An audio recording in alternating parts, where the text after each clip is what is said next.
Sir clear नहीं आ रहा था। हाँ मैं दिखा रहा हूँ। ठीक है। ओके, नाउ विल सी, दिखाई दे रहा है? सर हाँ sir. Okay, so today we'll discuss about the last topic of this second unit about trees and their characteristics. So yes sir. first, last class I have given some notes about tree. So first we'll discuss what is tree, and then we'll go for the its characteristics. So first here you can see a graph. A graph is acyclic if it has no cycle. That means एक graph को हम लोग acyclic को बोलेंगे if it has no cycle. मतलब cycle कब होता है? जब उस ग्राफ में अगर वो सेल्फ लूप होता है, कोई भी ग्राफ है उसमें अगर सेल्फ लूप होता है, एंड अगर कोई भी दो वर्टेक्स का बीच में पैरेलल पैरेलल पैरेलल एज हो, तब भी उसको हम लोग उसका हम लोग बोल सकते हैं कि साइकिल। बट इसमें ए साइकिल मतलब वही रिप्रेजेंट कर रहे हैं कि इसमें सेल्फ लूप नॉट अलाउड, और पैरेलल पैरेलल जो एज है वो अलाउड नहीं है। मतलब सिंपल ग्राफ का बात कर रहे हैं, जो हम लोग सिंपल ग्राफ का डेफिनेशन मिला था वो ये कि इसमें हाँ सिंपल ग्राफ जो है वही होना पड़ेगा। So a graph is acyclic if it has no cycle. तो अगर उसमें कोई साइकिल नहीं होगा तो उसको हम लोग ए साइक्लिक बोल के बोलेंगे। तो in tree, A tree is a connected acyclic graph. तो ट्री जो है ये कनेक्टेड होगा और ये ए साइक्लिक ग्राफ होगा। ठीक है, मतलब ट्री जो है ये भी सिंपल ग्राफ होगा। ये ऐसा एक पॉइंट आया उसके नीचे ऐसा करके बनता जाएगा ये ट्री, लेकिन ये सेल्फ लूप अलाउड नहीं होगा उसमें। ठीक है, इस टाइप का होगा, हाँ self loop not allowed. So this type is called tree. But also some more things you want to know about tree. So let's see. ये जो मैंने नोट दिया था, नोट हाँ सब कॉपी में लिखा था। Yes sir. Okay, so let's see, ये जो है 1847 में Kirchhoff develop this concept of tree, and 1857 में Cayley discover the important of class of tree. ठीक है, तो अभी ट्री क्या है? Tree is a connected graph without any circuit. ठीक है, ट्री जो है ये क्या हो जाएगा? एक कनेक्टेड ग्राफ होगा विदाउट एनी सर्क्यूट। ये कनेक्टेड नहीं, ये सर्क्यूट होगा। तो ट्री एक कनेक्टेड ग्राफ होना चाहिए और उसमें कोई सर्क्यूट नहीं होना चाहिए। मतलब tree is a simple graph. Tree जो है वो एक सिंपल ग्राफ होना चाहिए। ठीक है, तो मैं एग्जांपल दिखा रहा हूँ।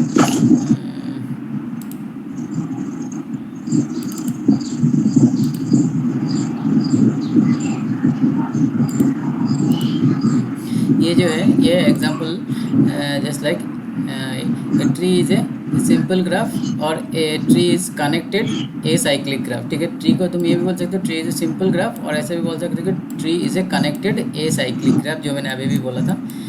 ठीक है, हैव नो साइकिल, अगर उसमें कोई भी साइकिल नहीं होना चाहिए। तो इस तरीके से होगा कि एक वर्टेक्स से तो ये इसमें कनेक्ट हुआ, ये इस तरफ गया, ये इस तरफ गया, फिर ये ऐसा गया।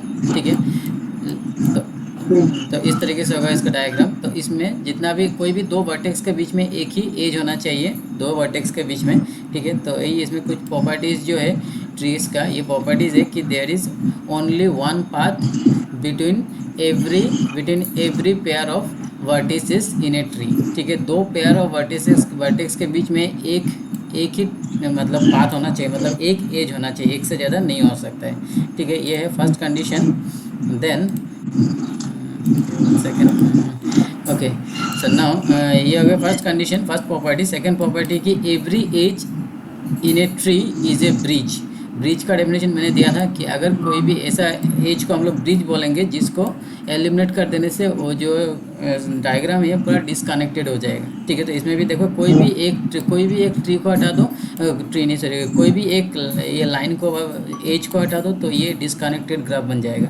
तो इसलिए ट्री में जितना भी लाइन जितना भी एजेस होता है सभी ब्रिज होता है, क्योंकि इसमें से किसी को भी अगर हटा दिया, इसको अगर हटा दिया तो ये टोटली डिफरेंट दो, ये एक पार्ट में बट जाएगा, ये एक पार्ट हो जाएगा। ठीक है, तो सभी एज जो है उसको हम लोग इस ट्री में जितना भी एज है सब एक ब्रिज होना पड़ेगा। ठीक है, उसके बाद नंबर 3 में है a tree with n vertices then its have n-1 edges. तो एक ट्री में अगर n वर्टेक्स है तो उसमें कितना एज होगा? n-1 एज होगा। ठीक है, अगर वर्टेक्स n है तो एक कम होगा नंबर ऑफ एजेस, ठीक है। और उसके बाद आया कि any connected graph with n vertex and n minus one edge is also a tree. तो कोई भी अगर कनेक्टेड ग्राफ है और उसमें n वर्टेक्स है और उससे एक लेस मतलब n माइनस वन एजेस है तो उसको हम लोग ट्री बोल सकते हैं, ठीक है। तो इसको अभी तुम करेक्टराइजेशन में बोल सकते हो कि करेक्टराइजेशन ऑफ ट्री, ठीक है। इसके बाद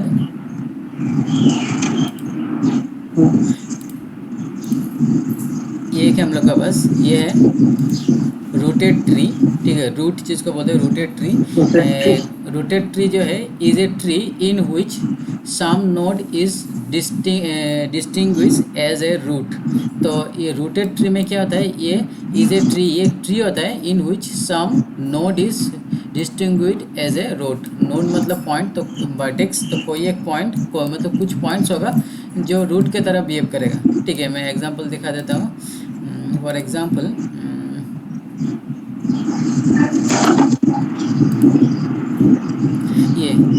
ये जो डायग्राम दिखा रहा है इसमें ए सबसे ऊपर है और उसके नीचे इसमें देखो ये चेन बन रहा है ऐसा ए के नीचे, ठीक है। तो इसमें ए को हम लोग बोलेंगे कि रूट नोड। तो ये जो नोड है मतलब ये जो वर्टेक्स है इसको हम लोग रूट नोड बोलते हैं। और उसके नीचे ये बी इसके साथ सी कनेक्ट हुआ, फिर डी इसके साथ कनेक्ट हुआ, सी ई एफ एच एन आई इस तरीके से कनेक्ट हुआ, ठीक है। अभी इसमें ए को हम लोग बोलेंगे रूट नोड एंड बी को बोलते हैं parents of D and E. तो डी जो है ये क्या है, डी और ई का पेरेंट्स है। इसमें देखो बी के नीचे क्या है, डी और ई है। तो ये डी और ई जो है ये क्या हो जाएगा, ये हो जाएगा चिल्ड्रन ऑफ बी। तो बी हो जाएगा उसका पेरेंट्स, ठीक है। सिमिलरली सी भी हमें पेरेंट्स है किसका, एफ ए एन एच, ठीक है। तो ये बी हो जाएगा parents of D E, A हो जाए और ए को हम लोग बोलेंगे A sister of D and E.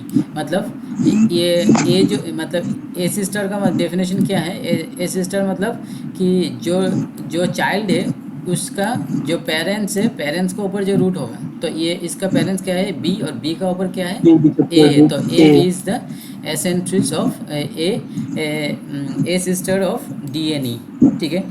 And D and ई उल्टा करके हम लोग ये भी बोल सकते हैं कि D and E descendant of A, ठीक है। तो ए का ये डी और ई जो है ये डिसेंडेंट हो बोल सकते हैं, ठीक है। और बी एंड सी को हम लोग बोल सकते हैं सिबलिंग्स। मतलब ये जो है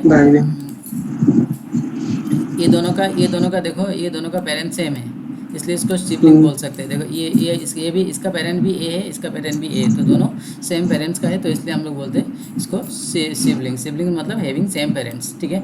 बट ये ई और एफ जो है ये सिबलिंग नहीं हो सकते बिकॉज ई का जो पेरेंट्स है बी है और एफ का पेरेंट्स जो है सी है, ठीक है। तो सेम पेरेंट्स होना पड़ेगा तब हम लोग उसको बोलेंगे सिबलिंग्स, ठीक है। ओके ना, और एक चीज़ देख लो इसमें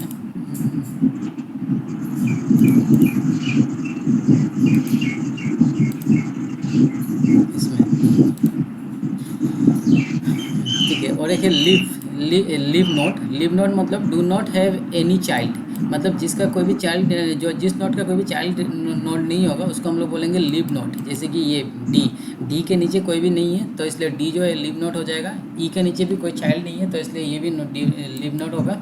एफ ए ये सब लिव नोट हो जाएगा। और एच नहीं होगा बिकॉज एच के नीचे आई है, आई एक लिव नोट होगा। तो इसमें लिव नोट क्या क्या होगा, D E F A and I, ठीक है।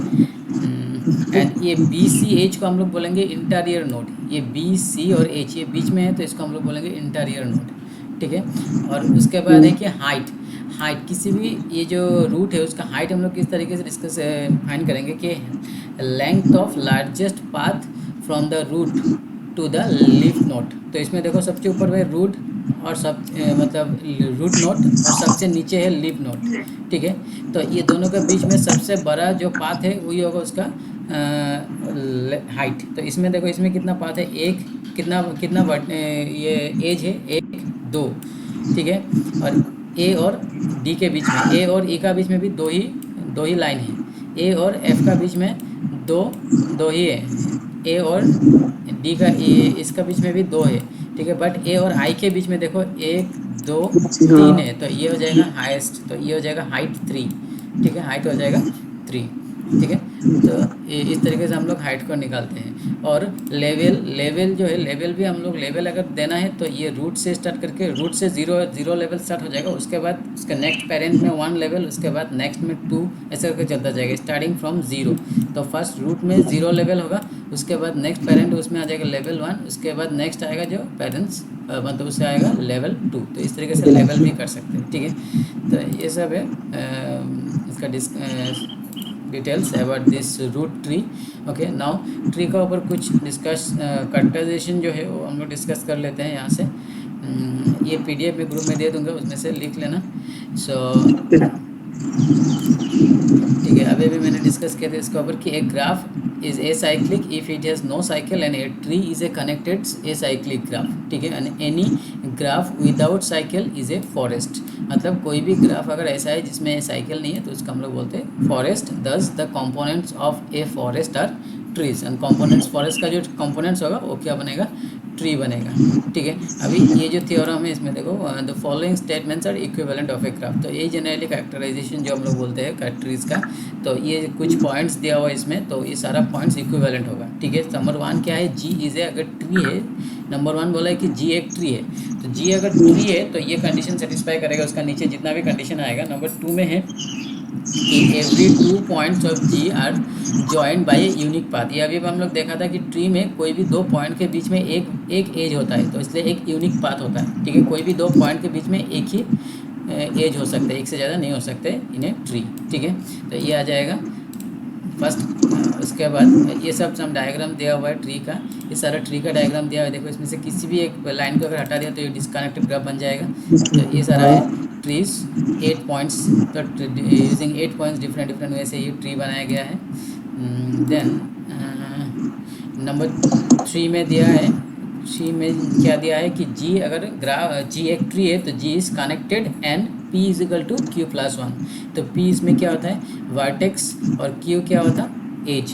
तो वर्टेक्स इज इक्वल टू क्या हो जाएगा, एज प्लस 1। हम लोग को मालूम है कि वर्टेक्स और एज में एक डिफरेंस होता है ट्री में, अभी भी हम लोग जो डिस्कस किए तो उसमें वर्टेक्स एन होता है और एज में क्या होता है, एन माइनस 1, मतलब एक लेस होता है। तो ये एज के साथ क्यू है यहाँ में एज, तो उसके साथ अगर 1 प्लस कर दिया तो हम लोग को मिल जाएगा number of vertex.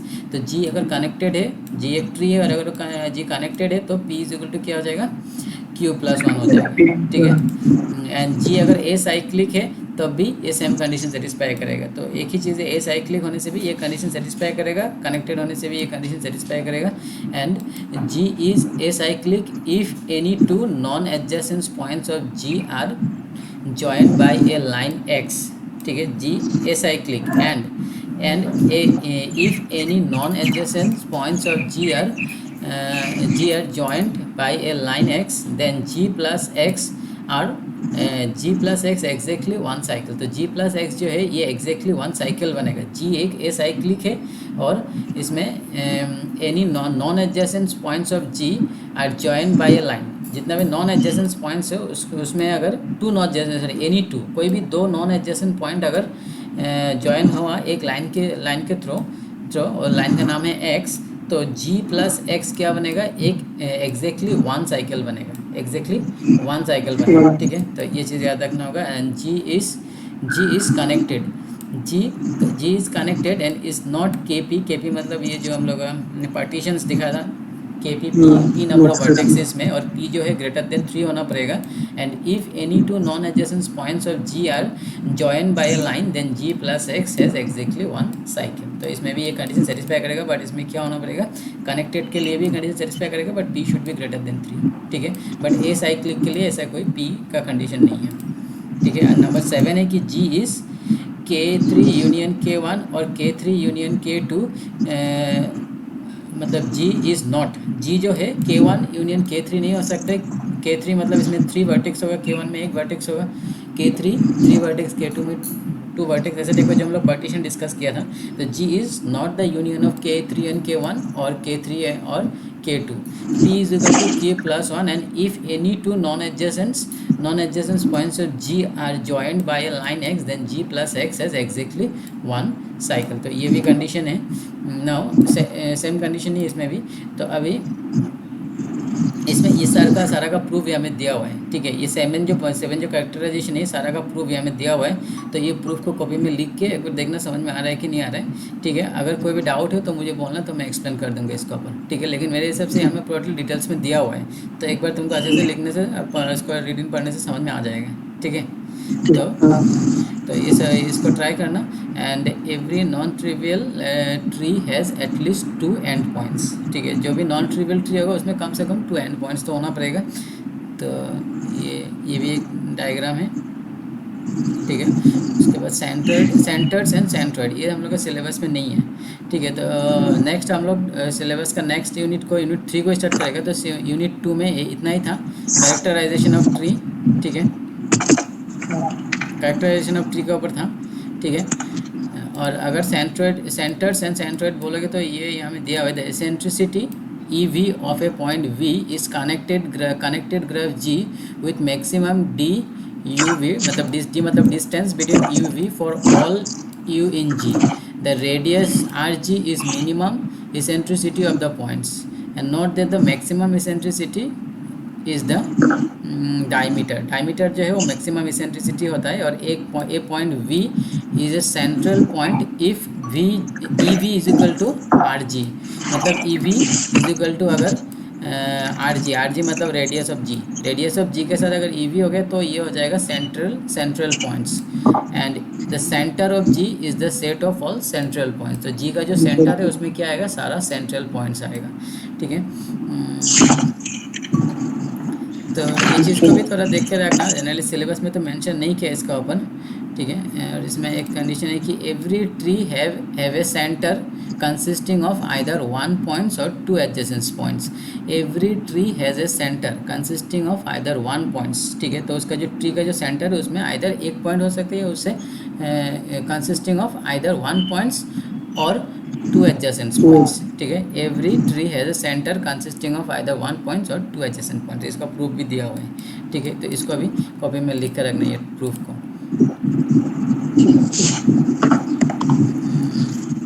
Branch of a tree ना, ये centroid. If a point V is the centroid points of a tree T, if V has minimum weight and the centroid of T consists of all such points, तो centroid इसमें minimum weight होना चाहिए and the centroid of T consists of all such points। Centroid of T में ये सारा points होना चाहिए जिसमें वी टाइप का जितना भी पॉइंट है जिसमें मिनिमम वेट होगा। तो मिनिमम वेट यहाँ से देख सकते हो, नहीं तो इसका ऊपर, ठीक है। इसका ऊपर हम लोग और एक बार डिस्कस करेगा ये weight. The weight of a point U of T is the maximum number of line in any branch of U, ठीक है। फर्स्ट ये चीज़ को देख लो तो ज़्यादा अच्छे से समझ में आ जाएगा। A branch of a point, branch हम लोग किसको बोलेंगे, a branch of a point U of a tree T is a maximum subtree containing U as an end points. तो U as a end points उसके जितना भी maximum number of subtree होने से उसको हम लोग branch बोलेंगे, ठीक है। एंड दस the number of branch of you is degree of you. तो डिग्री ऑफ यू जो है उसी को हम लोग ब्रांच ऑफ यू बोलते हैं। And the weight at a point U of T is the maximum number of lines in any branch to U. तो यू से कोई भी ब्रांच तक मैक्सिमम नंबर जो लाइन है उसी को हम लोग बोलेंगे वेट, ठीक है। तो ये चीज़ को अच्छे से एक बार पढ़ लेना तो समझ में आ जाएगा। And a point V is the centroid points कब बोलेंगे of T, if V has minimum weight and the centroid of T consist of all such points को हम लोग बोलेंगे centroid of T, ठीक है। एंड ये एक थ्योरम है कि every tree has a centroid consist of either 1 और 2 एडजेसेंट पॉइंट्स। एवरी ट्री अभी जो सेंटर का जैसा ही है इसमें भी every tree has a centroid consisting of either 1 और 2 एडजेसेंट पॉइंट्स, ठीक है। तो इसका भी डायग्राम दिया हुआ है, ठीक है। ब्लॉक कार्ड पॉइंट्स ट्री हम लोग ऑलरेडी कर चुका है। तो ये इतना ही था हम लोग के सेकेंड यूनिट में। बाकी नेक्स्ट हम लोग थर्ड यूनिट को डिस्कस करेगा, ठीक है। तो ये सारा पॉइंट्स को कॉपी में नोट कर लेना और कोई भी इसमें से अगर कोई भी चीज़ को समझ में नहीं आया तो मुझे बोल देना ग्रुप में, तो मैं एक्सप्लेन कर दूँगा, ठीक है। ठीक है sir, next class will discuss, और इसका पॉसिबल हो सके तो मैं वीडियो भी दे दूंगा इस क्लास का, ठीक है। सो ठीक है। Remaining will discuss in our next class.